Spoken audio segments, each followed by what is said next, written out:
Hello and welcome back to That Aged Well. This week I'm joined by Catherine Fletcher, who has written The Roads to Rome, which I'm holding up right here. Sorry, that was upside down. There we go. Let me fix that for you. And that's, of course, the topic we're going to discuss today, and we're going to discuss the Roman roads. I want to begin with, I don't know, with the saying that all roads lead to Rome, and how true, in a sense, and we're going to discuss this today, of course, how true is the saying that all roads lead to Rome? Oh, if we can begin there.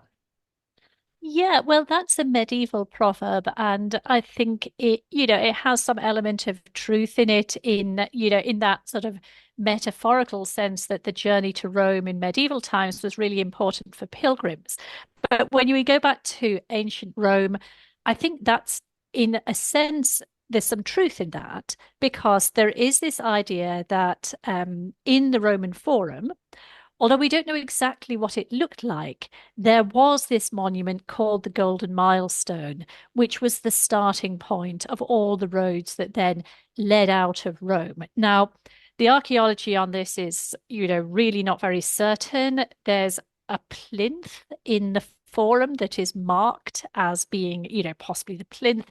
There's a fair amount of skepticism amongst the archaeological experts about whether or not that was the actual plinth or what this golden milestone would have looked like, what might have been inscribed on it. But yeah, the idea that there's a set of radial roads leading out of Rome like the spokes of a wheel, I mean that's very true of how the Roman roads originally looked, certainly the long distance ones. And I think in the book I'm focused quite a lot on the long distance roads, the big trunk roads that connect different parts of the Roman Empire.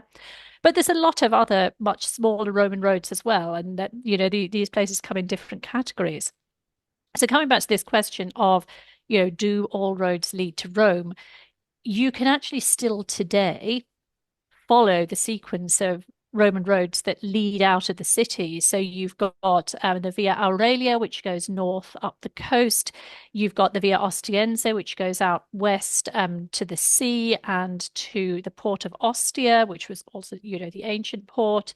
You've got the Via Appia, possibly the most famous road, the queen of the roads, as it's called by the ancient writer Statius. You've got the Via Latina or the Casalina, and so on and so, all the way round the city of Rome, leading out in different directions. And the modern roads, in a large number of cases, follow very, very similar routes to these ancient ones. I mean, even the ancient ones change a little bit over time, exactly where they're sitting, but the modern ones go to the same places. The Via Tiburtina, it's the ancient road, it goes to the town of Tivoli. You can still take more or less that same route and head out of Rome to the east up into the hills. Mm. I want to begin with construction and who constructed this road. Because as we know, the Roman economy basically was slave labor. That was the backbone of the Roman world. And I mean, a lot of the slaves in the Roman world were building roads, but I do believe the Roman soldiers as well contributed. Yeah, this was a part of the routine to build the roads that they were marching on as well. Isn't there truth to this that the soldiers as well as the slaves also, or is that something that I might be wrong about, that the road No, soldiers helped out build the roads as well? yeah, exactly. I think when a lot of the routes are initially constructed, they're constructed as the Roman Empire expands and as the army goes out to establish, conquest in new places. They'll use whatever routes are there, but they also build new routes. And so, and particularly, armies don't fight all the time. Battles, in ancient warfare are not something that's constantly happening. They're doing other things. And one of the things they do is to construct the roads. Now, is there also slave labor involved in road construction? Well, there's a sort of two aspects to that. And I think one of the sources that we've got that suggests that is the case is Tacitus. And Tacitus writes this speech about Roman tyranny, which he sort of imagines in the persona of a Caledonian chieftain, a chieftain from up in Scotland who's opposed to the Romans. And in that speech, this sort of imagined chieftain talks about prisoners being made to sort of hack through marsh and forest. And the obvious thing that it's implied that they're doing is that these captives, these enslaved Britons, are building roads. So there we've got some allusion to the use of forced labour in road building. We also know that, for example, once roads are established, Mm. it's often the responsibility of the neighbouring landowners to maintain them. Well, presumably the landowners are not doing that themselves. They are getting the enslaved workforce to do that for them. So there's a kind of quite a lot of involvement of enslaved labour in Roman road building. But the army, which is an army of free men, is also really, really significant. So there's a combination of the two. And what about materials to building this road? Do we know where they got the material from? What the mining's from material, or where do we know where the materials as the dotted stonework to build lay the foundation for these roads came They're, from? yeah, they're quite flexible. They use what's available locally. So there are a number of there are a number of different types of road construction. So there's the famous image of the Roman road is often this road with large Mm. paved flagstones. Yeah. So, that's the Via Appia. That's the cliche. Now, I gotta admit, for me, the thing that comes to mind is the one you see in the Asterix and Obelix comics. That's kind of road. That yeah, road is what kind of comes to mind when I think about Roman roads. yeah, exactly. So it's got these big paving stones. Now, actually, it's a little bit of a myth that all Roman roads were paved in that Mm. way. Once you get further away from the cities, a lot of them, I mean, yes, they are stone roads, but the Romans will use what stone is available locally. I mean, so for example, south of Rome, they are using tufa, they're using the volcanic rock that you find around there. But that's not the case everywhere, even when they are doing these big flagstones. And some places they use really gravel, like much smaller stones, a little bit like in modern day tarmac, you put down a layer of tar and then you put the small stones on the top and crunch them in. You have these Roman roads that are basically small stones packed into beaten earth as the top layer with some larger stones underneath it. And that's an alternative, somewhat easier to maintain, quicker, cheaper solution than moving lots of very large chunks of stone to make a paved road.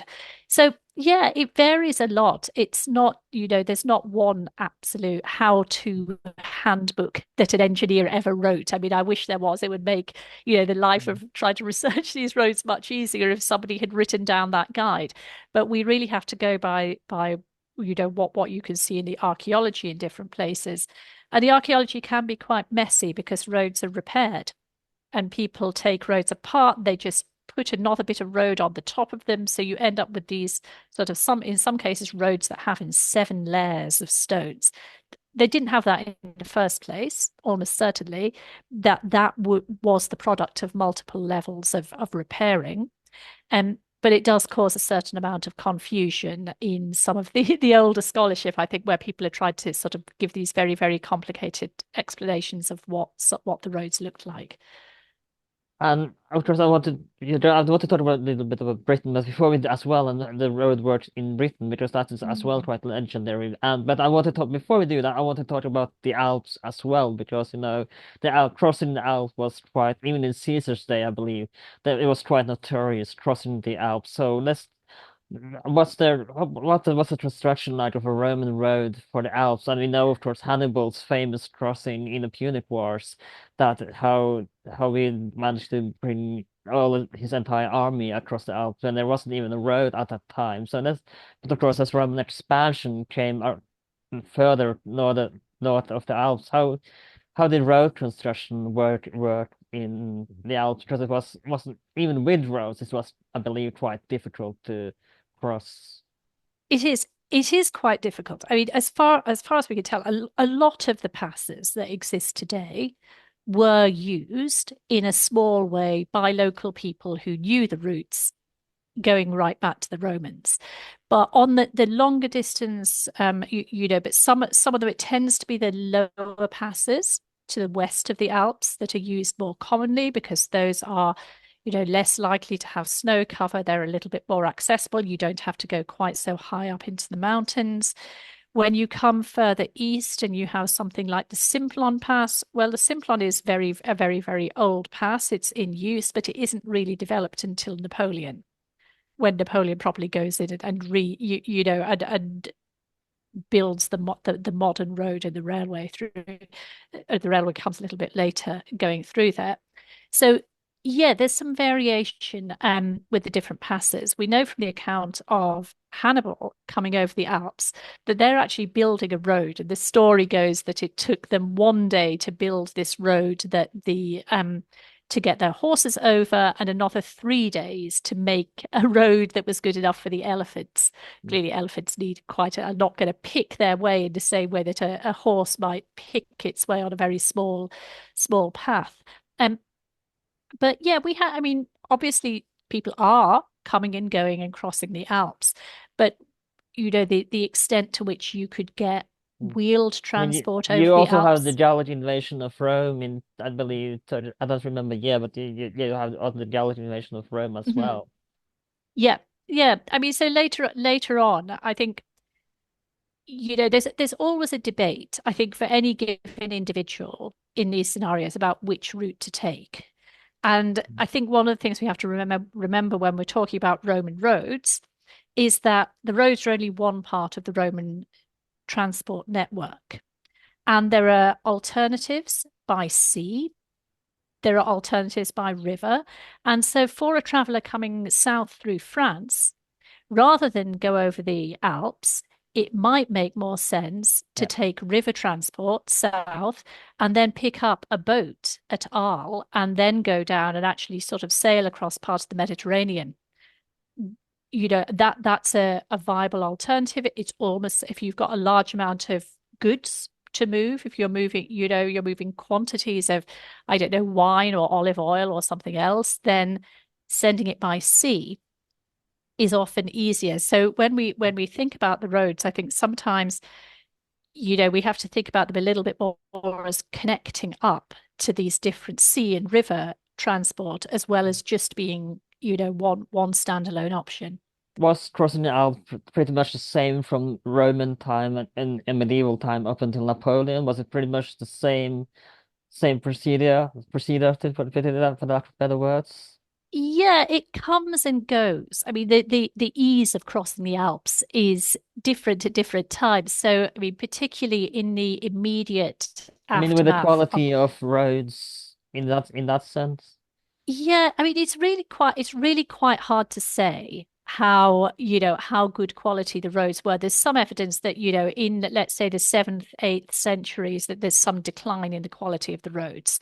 I mean, certainly over in the Eastern Roman Empire, it some of the major roads seem to become impassable by wheeled transport. Probably you could only go by with horses and mules. You can't take carriages, you can't take carts because they're not maintained to that extent.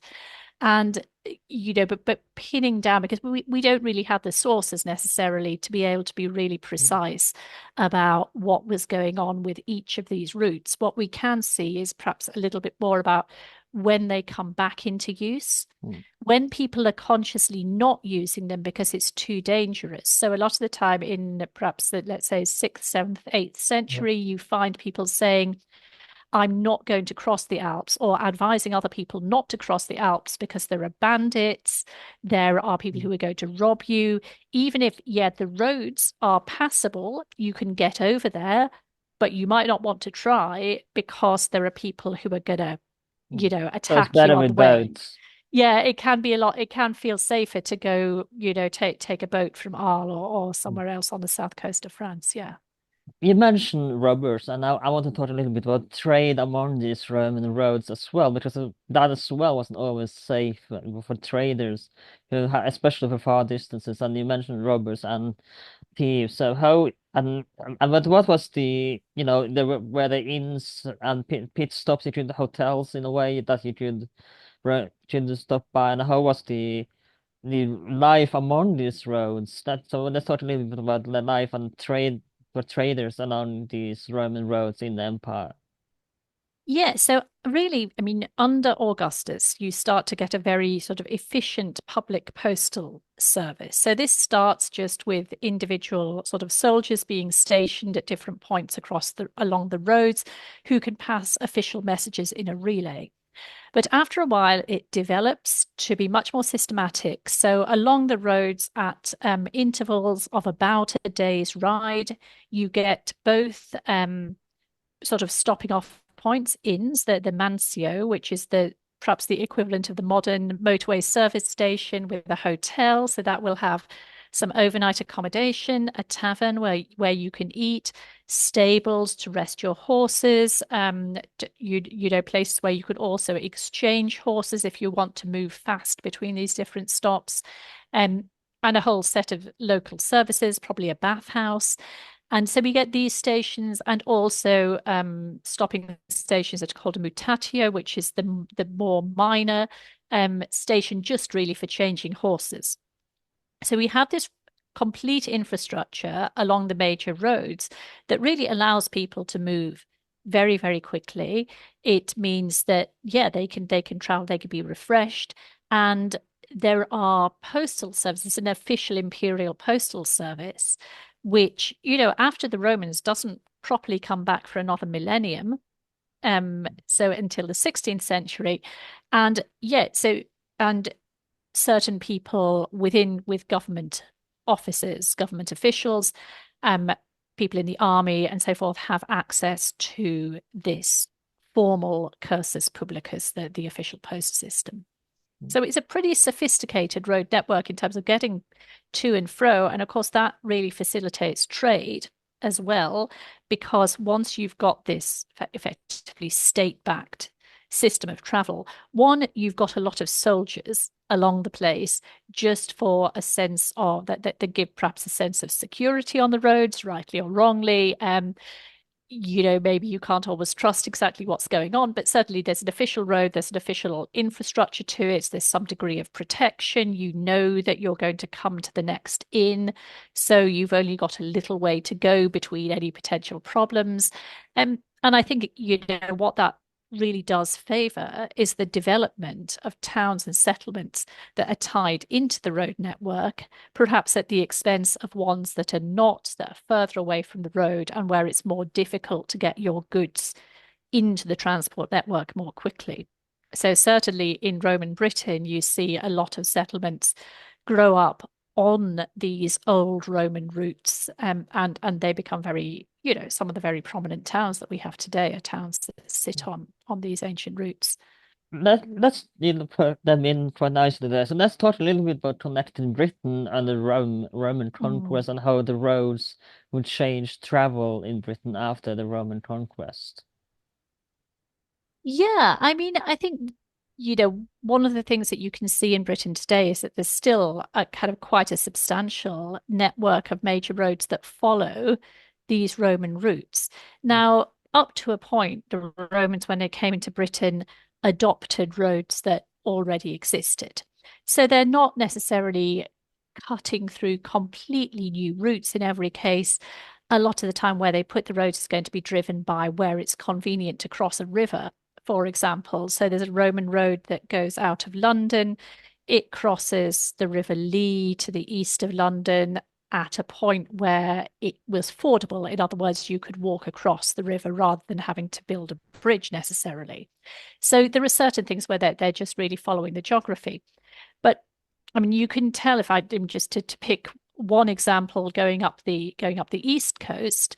Um, there's a town city called Lincoln. That's on the Roman sort of Great North Road. That Lincoln, the name comes from the Linden colony. So this was a Roman colony. It was for retired soldiers, and you know we see that a lot in town names and city names in It Britain that was we kind of have. like Florida minus the weather.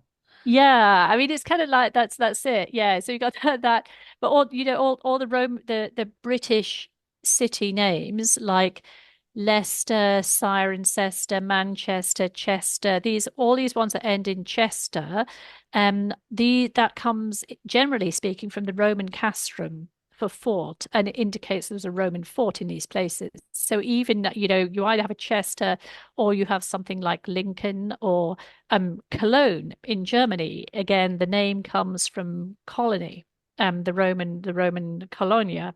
So you see this pattern of settlements that's really sort of based on where the Romans were putting up their forts and fortifications. Mm. Now, you kind of began a little bit before you begin your book yourself. So let's go into, as you kind of begin with early pilgrimage and Christian travels Mm. in using this road. So let's talk a little bit about where you begin your book and talk a little bit about Christian pilgrimages on the Roman roads. Yeah, I mean, obviously the Christianity emerges within the Roman Empire, and it emerges, particularly from Constantine onwards in the 300s. We start to get Christian emperors, and there are a lot of stories from very early Christianity that feature the Roman roads.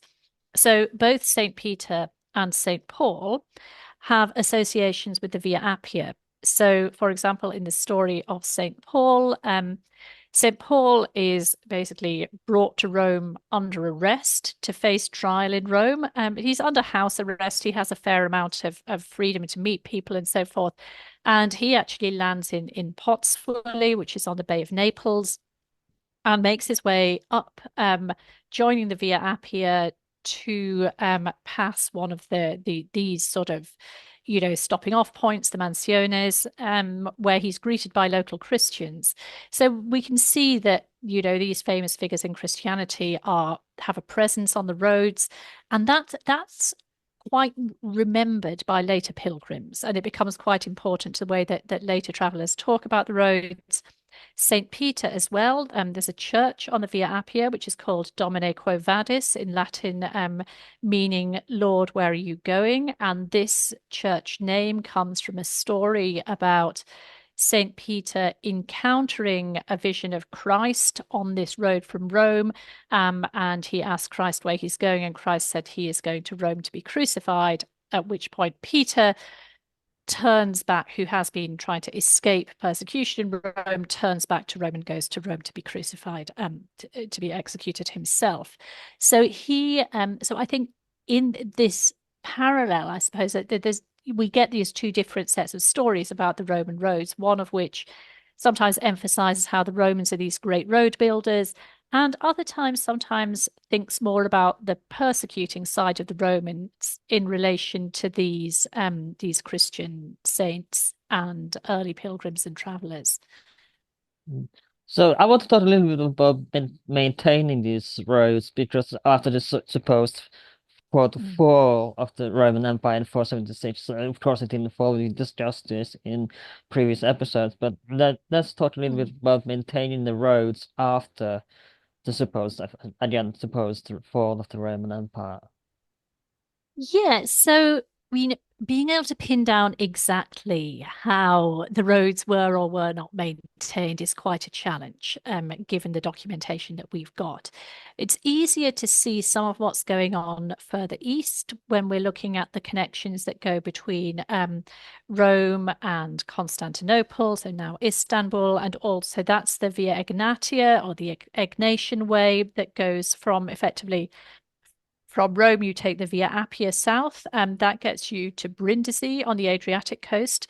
You then take a ship across the Adriatic. You get to what's now Albania, and this next road, the Egnatia, will take you along via Thessaloniki east to Constantinople. So that road, and also the more northerly road in the east, which goes more or less between Constantinople and Vienna, those two roads, we can see some documents suggesting that they are in use, sort of fared pretty consistently in the 6th, 7th, 8th century. Some documents suggesting that they've declined to the point that they're not really usable for long distance wheeled transport, and that most of the people, for example, diplomats who are going between one place and the other, diplomats are instead opting to go by sea. because that's just safer and easier, even though perhaps there are problems with pirates if you're going by sea, but still they prefer the sea route over the roads. For the more inland road, the Via Militaris or Diagonalis up to Vienna, there is no sea alternative. There's no obvious alternative there. And so the suggestion from the studies of that road is that probably it did stay in use because you've got, that's a major trading route that connects, what's now Istanbul, Constantinople, to Plovdiv, which was Philippopolis, to Sofia, so now the capital of Bulgaria, up to Belgrade, and again, another major city now in Serbia, and up into Austria. So these are big, significant centers. And we can see, that maybe it's not perfectly maintained all the time, that they're having to send out sort of, there are various letters of complaint written about the fact that the roads are not in very good condition. But that's not to say it's impassable entirely. And certainly, I think for local trips, these, but perhaps not your people not so much going the whole way, but they are definitely in use.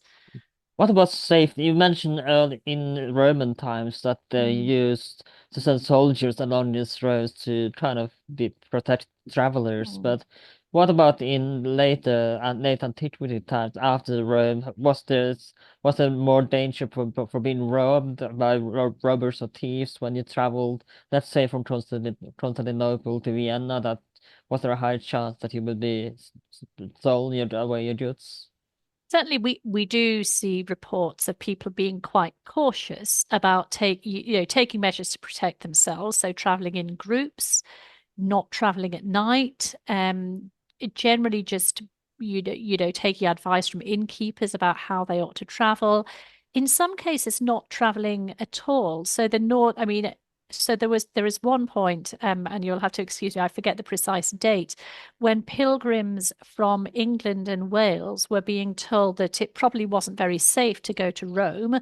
But what you could do if you went to St. David's, which is a pilgrim church right at the very far west end of southern Wales, if you did that, then that was going to be, or you did that twice, then that would be the equivalent of taking a pilgrimage to Rome. So people are trying to find alternatives sometimes to going to Rome for religious reasons because Rome was just perceived as too risky for travel, particularly the bit over the Alps, particularly at the point when obviously after 711 and the conquest of Spain, there was a lot of, what the sort of northern sources talk about Saracen activity around southern France. There was a lot of concern that there were these, that Saracen soldiers and often referred to as bandits were taking over the Alpine passes and preventing travelers from getting through.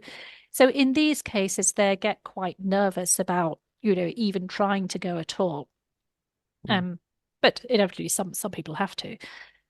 Well, what about the roads in, let's say, Britain or the Frankish lands, where they decaying quite fast without the Romans there to rebuild them, or did people locally just take care of the roads themselves? So, what were the tradition of travel in the Frankish lands in the early medieval, late antiquity era?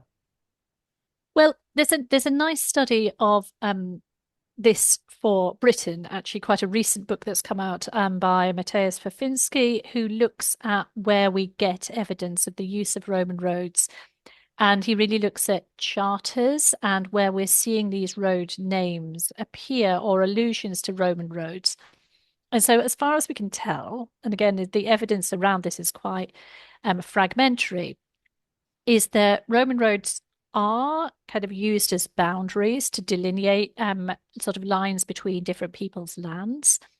Probably roads that had specific functions, like salt roads, were still in use. And then we have some, we have some place names in Britain that indicate perhaps Roman remains. So there's a place in Yorkshire called Pontefract, and that Pontefract comes from the Roman name for a broken bridge. And the suggestion is that this was a ruined Roman bridge that has given this particular place its name. Which, on the one hand, I mean, yeah, the Roman there's some element of the Roman infrastructure still there, but on the other hand, it's broken. So maybe it's not in particularly good condition. And again, just trying to understand the when things change, what's still in use, how it's still in use. I mean, a Roman road could, often later on, once we get into the medieval, those sort of high medieval sources, we start to hear stories about people robbing the stone from Roman roads. We hear people, the Roman that the roads have been rather destroyed because they're not perceived as useful, and there's nobody in authority really to prevent the locals coming along and reusing the stone for other projects that they consider more important. So I think there's a yeah, it's quite a challenge to pin down exactly what infrastructure works at what point. But there are some cases where we can see that certain roads are probably falling out of use. So the road that would have connected, say, the south of France ports with the southwest of France, sort of Atlantic Bay of Biscay ports, that seems to fall out of use probably around, I think, around the sort of 5th or 6th century. So that, some of these connections do seem to fall entirely into disrepair as functional long distance routes, while other ones, do keep going.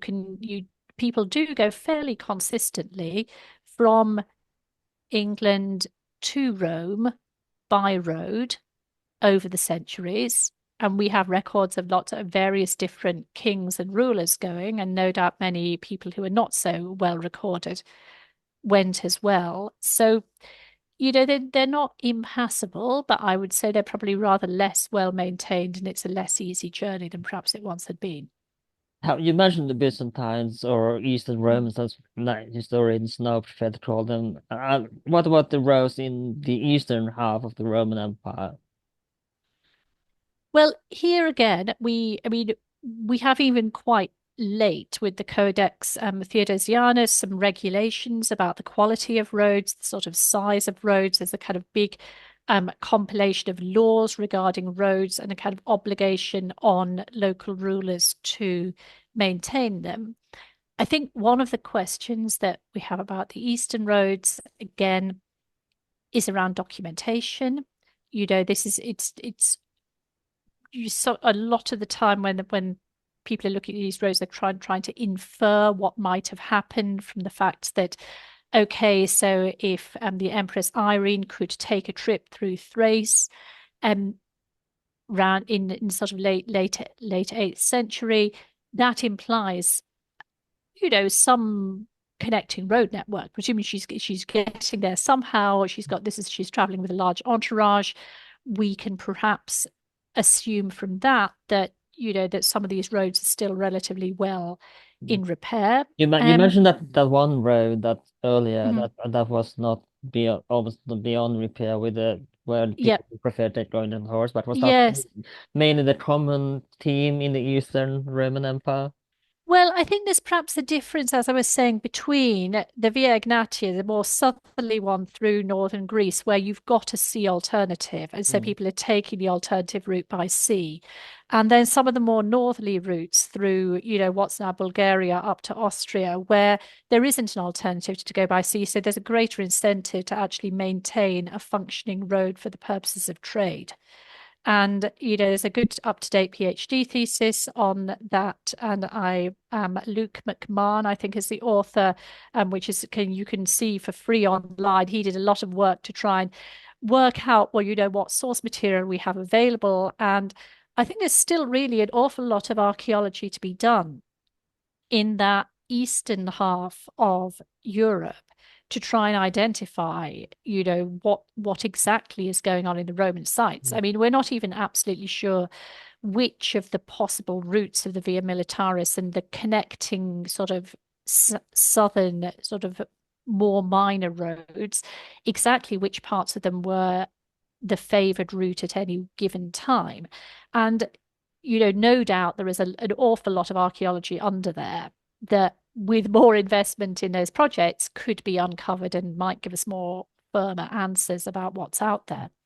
But a lot of that was the Roman sites in Bulgaria, for example, as far as a lot of them have really only become accessible to tourists since, the fall of communism in 1989. Mm. And a lot of the uncovering of the uncovering of Roman roads in that part of the world has been really very recent in broad historical terms compared to what happened in the West. I want to talk a little bit about Belisarius when his conquest of Italy, and what the condition, what route it took from Constantinople to, and when the roads that he would went go on, on this conquest to Italy. I mean, this is the one where Belisarius is kind of famous as being one of the people, perhaps the only person for centuries who conquers Rome effectively from the south. And so, coming up from the south to Rome, you've really got two major routes, which are the Via Appia. Via Appia is the kind of less convenient route for military conquest because it's a smaller route. It goes through marshy lands, the Pontine marshes, which are really difficult to bypass if to make your way through if the road is not properly maintained with drainage. So you've got the Via Appia on the one hand, you've then got these mountains, the Aurunci Mountains in the middle, and then you've got a little bit further east, further inland, you've got the Via Casalina or Latina. So these are your two options if you're trying to conquer Rome from the south. There's quite a bit written. I mean, when Procopius in the Gothic Wars writes about this campaign, this is a point when he writes about what a good state the Via Appia is still in, almost as if it had only just been built. Now, that implies that at this point, the Via Appia is still very much passable and available to the army as they're making their way up. But what always really strikes me about this campaign is the fact that it's written up. These are the kind of routes you've got, and then when it comes to the Second World War, they are copying bits of this campaign and bits of these routes again in the Allied campaign to liberate Rome, occupied Rome in 19 sort of 43, 44. So like there's this huge sort of heritage of this particular road, which when the Belisarius campaign that I find quite fascinating. We'll come back to the Second World War, of Yes. course, if we Yeah. have time a Mm. little bit later. But I want to talk, and I'm sorry if I skip a little bit, but I'm trying to go through most of the book as I can here. But let's talk about the Crusades as well, Mm. because the Roman roads were, of course, very much in use under the Crusades. Yeah, absolutely. So again, we've got these two routes that take you from Western Europe to Constantinople. So on the one hand, the Via Militaris, which comes down from Vienna, and on the other hand, the Via Egnatia coming across via Thessaloniki. So This Crusaders, route seems yeah. to be a common theme Mm. in the history for connecting the Eastern world and the Western world. Yeah, I think absolutely. I think this idea, I suppose, that these Roman roads that, I think for me, it's really interesting to think about these roads as is, connecting parts of Europe that certainly, in my childhood, I'm old enough that I grew up when the Berlin Wall and the Iron Curtain was still in Mm. place. So I was sort of growing up in a Western Europe that was quite separated out from this Eastern world. And of course, when we talked about the Roman Empire, it wasn't generally in relation to places like Bulgaria or Albania and such like, which were just somewhere completely inaccessible at that time. So yeah, I mean, but coming back to the Crusades, I think Crusaders again have got a choice of a sea route or different land routes. Now, the sea route, I mean, the sea route is expensive. You've got to have ships. There are limits to what supplies you can take on ships. You can only get so many horses onto a ship. So there's always a bit of a debate about whether you're going to go by sea or whether you're going to go by land. Um, so people sort of choose between the two. Certainly, when you've got crusading armies coming down from Germany, it absolutely makes sense for them to come down on the route of the Via Militaris. So they're coming down through what at that point is often referred to as the Bulgarian forest. Actually, it's Mm. really that it's really in modern Serbia, which by this point seems to have been effectively, the area's almost been depopulated. It's become this natural barrier to stop any sort of invasion.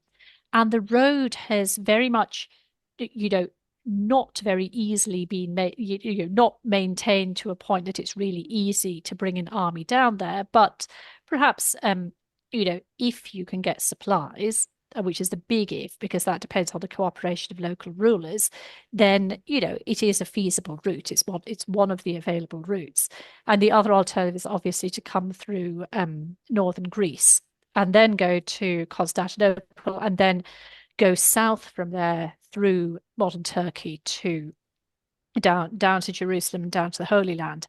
So yeah, these routes are very much in use for the Crusaders, and it's through some of the crusading accounts that we get some of the best information about what they're like and the extent to which they survive and are still in use at this later point.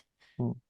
And of course, again, I apologize for jumping a little bit, but of course, one another chapter that you write about is the Renaissance and Roman roads in the Renaissance. And let's talk a little bit about the Renaissance and the Roman roads as well, the role they play there.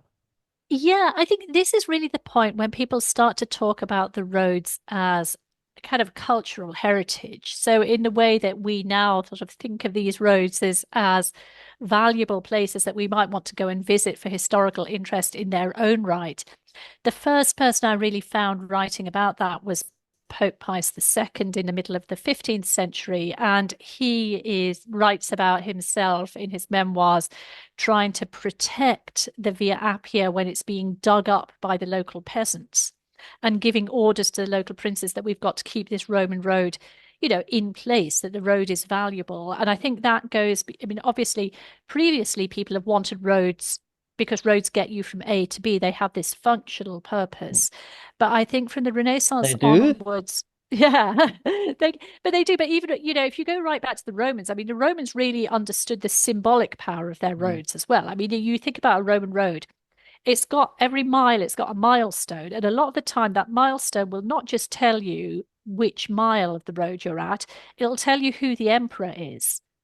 Mm. Like that's making a kind of propaganda statement, right, on the part of the Roman Empire.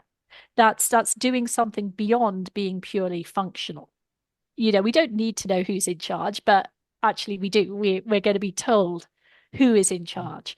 And I think that idea of these roads as having And you some sort of imagine changing the culture, yeah. name during the year of the five emperors, changing the name on Yeah. every those little. Well, there's some really good ones in actually in a museum I went to. I think there was a museum in Arles, a big kind of history of Rome museum, and they have got some great milestones where there's been a damnatio memoriae against a particular emperor. Then they actually have to scrape Yeah. the name of the emperor off and swap them Every around. 1 month or so, they had to go all the way over, so they had to do it Yeah, again. yeah, no, it's really inconvenient, but it's a very fascinating aspect of the Mm. Roman road network is that cultural thing. And I think that is one of the aspects that comes back in a big way with the Renaissance when they start to think, actually, no, these roads are not pure are going beyond the kind of purely practical level, and they're getting that they have some symbolism of the greatness of the ancient world, and that people start talking about this idea of the roads as the proof of Roman greatness, and just trying to and I think it's not a coincidence that this coincides, this interest in the imperial infrastructure coincides with the beginning of this new wave of European colonization and imperial projects, with the Portuguese expanding into West Africa and into India, and the Spanish going off to the Americas. And so as all these European rulers are looking at how do we do empire, they're looking back to the Roman Empire and thinking about it and what it looks like, and starting to do more and more active historical research into the milestones, into the inscriptions, trying to understand more about the history of the roads as well as just their present uses. Mm. Of course, you mentioned earlier Napoleon. I'm sorry for jumping again. I take a drink every time. So sorry, but anyway, let's talk a little bit about Napoleon. Of course, you write about him as well. So let's talk a little bit about Napoleon's role and the Roman roads. Yeah, I mean, Napoleon obviously really does, to some extent, I think, want to place himself in this position of being, he wants to be a European emperor. He sees himself very much as being in a Roman tradition. He borrows in his architecture lots of Roman symbolism. So if you think you can compare these great arches of Paris, the Arc de Triomphe, the Arc de Carrousel, with historic Roman arches like the Arc d'Orange in Orange in southern France. And so he is actively copying some of the aesthetics of the architecture, but he also builds, and this has built and commissions this really important route across the Alps, the Simplon Pass, still in use today. You go over it on the railway. There's also the road today. So he's commissioning new roads over the Alps. He commissions a lot of improvements to the roads in Italy during the Napoleonic period of ruling Italy. And I think in that he is very much situating himself in that persona of a historic Roman emperor these many emperors and these many consuls who are known as road builders, whose names are still on the roads today, like, Appius Claudius. He has a road named after him. That's his legacy, down the centuries. And, I think that with Napoleon, both in that sense and also in, for example, commissioning the sculptor Canova to do some restorations on the Via Appia. He's also interested in the preservation of the roads as cultural heritage. Mm. Let's talk a little bit about the last thing I want to talk about is the roads from the 19th, sorry, it's 20th century until Mm. today and the use of the Roman roads. Yeah, I mean, I think there's an awful lot you could say about them. I think there's been there right sort of from as tourism developed, I think into Italy, we get a lot of interest in the roads, visits to the roads. The Via Appia becomes a place that people go out and see when they're on grand tours.